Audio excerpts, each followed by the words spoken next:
Here's something that's going to completely flip your understanding of manifestation on its head. You don't create the life you want, you create the life that mirrors who you are. I know that sounds like spiritual word salad, but stick with me because there's actual neuroscience behind this that's going to change everything for you. Most people are walking around trying to manifest from a place of lack, and then they wonder why their vision boards aren't working. They're visualizing the dream house while their nervous system is still wired for scarcity. They're affirming abundance while their body language screams unworthiness. They're trying to call in love while rejecting parts of themselves they don't want to face. The invisible mistake that's blocking everything you're trying to create isn't that you're not wanting it hard enough. It's that you're still operating from the vibrational identity that created your current black reality. You're trying to download a new life with the same internal operating system that built the old one. Think about it. If manifestation actually worked the way most people think it does through conscious intention alone, then everyone who's ever made a vision board would be living their dream life by now. But that's not what we see, is it? What we see is people getting temporarily excited about a technique, trying it for a few weeks, and then going right back to the same patterns, the same relationships, the same financial struggles. The universe doesn't respond to your wishful thinking. It responds to your energetic frequency, and that frequency is determined by who you're being in each moment, not what you're consciously wanting. If you want to understand how reality actually works, you need to understand that everything in your external world is a direct reflection of your internal state. If you're ready to dive deeper into content that bridges science and spirituality in a way that actually makes sense, hit that subscribe button because we're about to explore the real mechanics of how consciousness creates reality. So what's the actual key to unlocking the life you want? It's not about getting better at wanting, it's about getting better at being. The real secret isn't in your conscious desires, it's in your unconscious embodiment. Your reality is shaped by the person you're being when nobody's watching, not the person you're trying to become when you're doing your morning affirmations. Here's the counterintuitive truth. Manifestation isn't about attracting what you want, it's about aligning with what you already are. When you try to manifest from a place of lack, you're literally reinforcing the very frequency that created the lack in the first place. You're telling the universe, I need this because I don't have it, and the universe responds by giving you more experiences of not having it. But when you shift into embodying the version of yourself who already has what you desire, something completely different happens. You stop chasing and start magnetizing. You stop trying to convince the universe to give you something and start allowing it to flow through you naturally.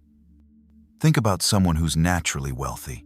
They don't wake up every morning trying to manifest money. They wake up and operate from a place where abundance is their default state. They make decisions from that place. They carry themselves from that place. They relate to opportunities from that place. Their entire nervous system is calibrated to abundance, so that's what they experience. This isn't about positive thinking or fake it till you make it. This is about genuine identity transformation at the level of your nervous system. When you change who you're being at a cellular level, your external reality has no choice but to reorganize itself around that new frequency. You don't attract what you want, you become what you want, and then your reality reflects that back to you. Let me break down the internal mechanics of how this actually works, because understanding the process is what transforms it from mystical concept to practical strategy. Your nervous system is essentially a biological radio station that's constantly broadcasting a signal based on your internal state. That signal is composed of your beliefs, emotions, body language, the stories you tell yourself, and the energy you carry in your cells. Think of it like this. Imagine your consciousness is like a tuning fork. When you strike a tuning fork, it vibrates at a specific frequency, and any other tuning fork of the same frequency nearby will start vibrating in resonance. Your reality works the same way. The frequency you're vibrating at through your being, not your thinking, determines what you attract into your experience. Now here's where it gets fascinating from a neuroscience perspective. Your brain has something called the reticular activating system, or RAS. This is basically your brain's filtering mechanism that determines what information gets through to your conscious awareness. If you're operating from a scarcity-based identity, your ass is literally filtering reality to show you more evidence of scarcity. You'll notice the bills, the limitations, the reasons why things won't work. It's not that abundance isn't there, it's that your brain is filtering it out because it doesn't match your internal frequency. But when you shift your identity to abundance, your ass starts highlighting opportunities, connections, and possibilities that were always there but invisible to your previous operating system. It's like switching from a black and white television to full color. The signals were always being broadcast, but you couldn't receive them because you weren't tuned to the right frequency. This is why trying to manifest from your conscious mind alone is like trying to change the channel on your television by thinking really hard at the remote control. You're using the wrong tool for the job. The remote control is your unconscious identity, your nervous system, your embodied frequency. That's what actually changes the channel of your reality. From a quantum physics perspective, this makes perfect sense. The observer effect shows us that consciousness doesn't just witness reality, it participates in creating it. But here's the key. It's not your conscious observation that's creating your reality.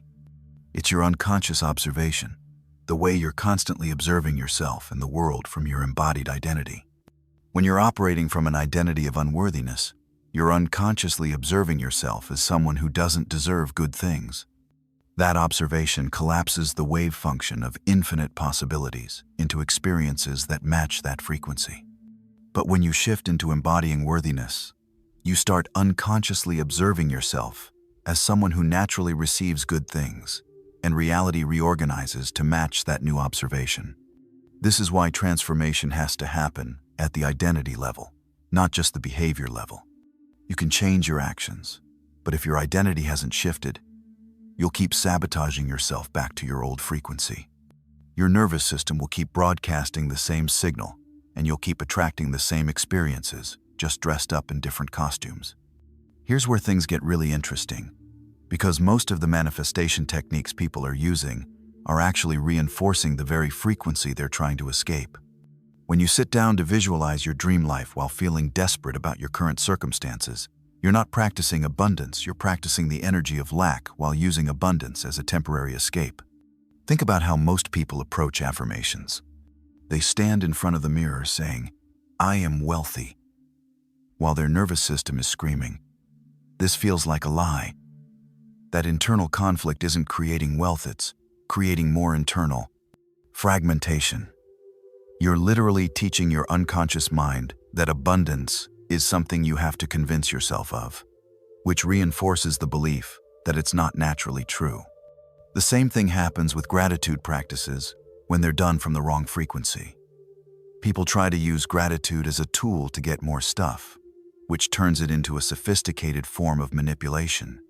They're essentially saying, "Thank you for what I have," while energetically broadcasting, "So please give me more." That's not gratitude, that's spiritual bargaining, and it keeps you stuck in the frequency of not having enough. Even goal setting can become a trap when it's done from scarcity. When you set goals because you're dissatisfied with where you are, you're programming your nervous system to associate your worth with external achievements. You're teaching yourself that you're not okay as you are, which means even when you achieve the goal, you'll still feel like you're not enough. The most subtle trap is trying to control the how and when of your manifestations. When you're constantly checking to see if it's working, you're operating from doubt and impatience. You're telling the universe, "I don't trust this process," while simultaneously trying to use the process. That energetic contradiction cancels out your manifestation before it even has a chance to unfold. All of these approaches have one thing in common. They're trying to get somewhere else instead of being fully present with what is. They're using spiritual techniques to avoid feeling your current reality, which means you never actually process and integrate the emotions that are creating your current reality. You end up spiritual bypassing your way into more of the same. Now, before you start feeling like you've been doing everything wrong, let me offer you a different perspective. The issue isn't that you're not good enough or that you're failing at manifestation. The issue is that you were taught to approach transformation from a place of rejection rather than acceptance. You were taught to fix yourself instead of integrate yourself. This isn't your fault. We live in a culture that's obsessed with improvement, optimization, and getting to the next level. From the time you're a child, you're conditioned to believe that love and approval are earned through performance. So of course you would approach manifestation the same way, trying to perform your way into worthiness instead of recognizing that worthiness is your natural state. The frustration you feel when techniques don't work isn't evidence that you're broken. It's evidence that you're trying to use external tools to solve an internal misalignment. It's like trying to fix a radio by yelling at it instead of adjusting the antenna. The radio isn't broken, it's just not tuned to the right frequency. Here's the relief I want you to feel. You don't need to become someone different to have the life you want. You need to become who you already are underneath all the conditioning and programming. The version of you that's capable of living your dream life already exists. It's not something you need to create, it's something you need to remember and embody. Every time you felt truly aligned, truly at peace, truly connected to your power, that's who you really are. That's your natural frequency. Everything else is just static from old programming. The path forward isn't about adding more techniques or trying harder. It's about removing the layers of conditioning that are blocking your natural state of abundance and worthiness. So I want you to pause for a moment and really sit with this question. What would it feel like to stop trying to convince yourself that you're worthy of good things and instead start operating from the assumption that you already are? Just let that land for a second. Don't rush to answer it logically. Feel into it. What would change in your body language if you truly believed you deserved love, abundance, and success? How would you walk through the world differently? What decisions would you make from that place of inherent worthiness? And here's the deeper question. What parts of yourself are you still rejecting or trying to fix? Because here's what I've learned. Every part of yourself that you're at war with is broadcasting a frequency of internal conflict, and that conflict shows up as external chaos.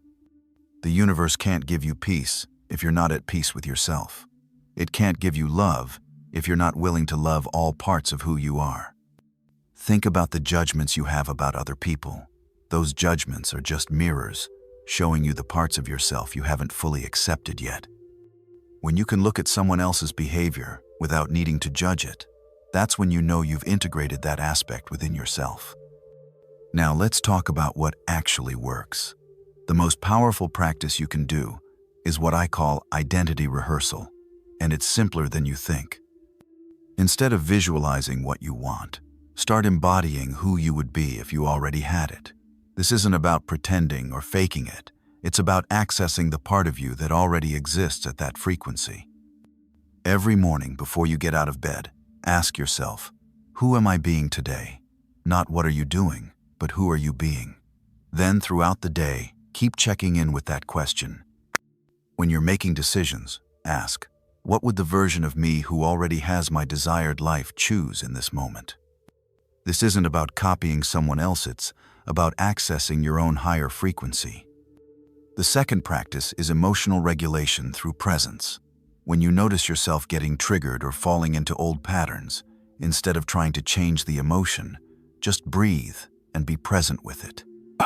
Say to yourself, this is what insecurity feels like in my body. This is what fear feels like. This is what unworthiness feels like. Don't try to fix it or change it. Just acknowledge it with compassion. Here's the key. Your nervous system learns through repetition, not through intensity. It's better to spend 5 minutes a day consistently practicing being the person you want to become than to do a 3-hour manifestation session once a week. Small, consistent actions compound into major identity shifts over time. The third practice is radical self-acceptance. Every time you catch yourself judging someone else, pause and ask, what part of me is this triggering? Then instead of pushing that part away, have a conversation with it. Thank it for trying to protect you, and then choose a different response from your higher self. If you're ready to take this work deeper and create a structured path for your transformation, I've created something called the Trail. It's a comprehensive method that guides you through 3 phases: developing genuine self-awareness, redesigning your identity at the core level, and implementing sustainable habit changes that support your new way of being. It's not about learning more techniques. It's about creating a systematic approach to becoming who you need to be to live the life you want. The Trail provides the framework, the daily practices, and the ongoing support to turn these insights into lasting transformation. If you feel called to step out of autopilot and into conscious leadership of your life, you can find the link in the description below. But only explore it when you're ready to commit to doing the inner work consistently. Remember, this isn't about perfection, it's about progression. Every moment you choose presence over reactivity, every time you respond from your higher self instead of your wounded self, you're literally rewiring your nervous system to operate at a new frequency. Now, I need to be really honest with you about something. This work isn't always easy, and that's exactly as it should be. You're literally rewiring decades of conditioning, and your nervous system is going to resist change because its job is to keep you safe, not to keep you growing. When you start embodying a new frequency, your old identity is going to fight back. You might find yourself sabotaging opportunities that align with your new frequency because they feel unfamiliar and therefore dangerous to your nervous system. You might catch yourself falling back into old patterns just when things are starting to shift. This isn't failure. This is the natural process of transformation. Here's what I want you to understand. The measure of your progress isn't how perfectly you maintain your new frequency. It's how quickly you recognize when you've fallen out of alignment and how compassionately you guide yourself back. A master isn't someone who never gets triggered. It's someone who can return to center quickly and without self-judgment. Some days you're going to nail this. You'll walk through the world feeling aligned, making decisions from your higher self, and watching your reality reflect that new frequency back to you. Other days you're going to feel like you're starting from scratch, questioning everything, and wondering if any of this is real. Both experiences are part of the process. The key is not to abandon the work when you hit resistance, but to meet that resistance with curiosity and compassion. Your wounded self isn't your enemy. It's the part of you that needs the most love as you evolve. So here's my invitation to you, and it's simpler than you might think. Right now, wherever you are, I want you to sit up a little straighter, take a deep breath, and for just this moment, embody the version of yourself who already has everything you've been trying to manifest. Feel into that energy. Feel the confidence, the peace, the sense of deserving that comes with it. Notice how your body language shifts. Notice how your breathing changes. This isn't visualization. This is remembering. This is accessing a frequency that already exists within you. Now here's the symbolic action. Make one small decision from this place. It could be as simple as choosing to speak more kindly to yourself for the rest of the day, or deciding to walk with more confidence, or choosing to respond to the next person you encounter from love instead of fear. The size of the decision doesn't matter. What matters is that you're making it from your aligned self rather than your conditioned self. This is how transformation begins, not with grand gestures, but with small moments of conscious choice that compound into a completely different way of being. That one decision is your first step into becoming who you really are. You are not someone who is trying to manifest a better life. You are someone who is remembering how to live from your natural state of abundance and worthiness. You are not someone who is broken and needs fixing.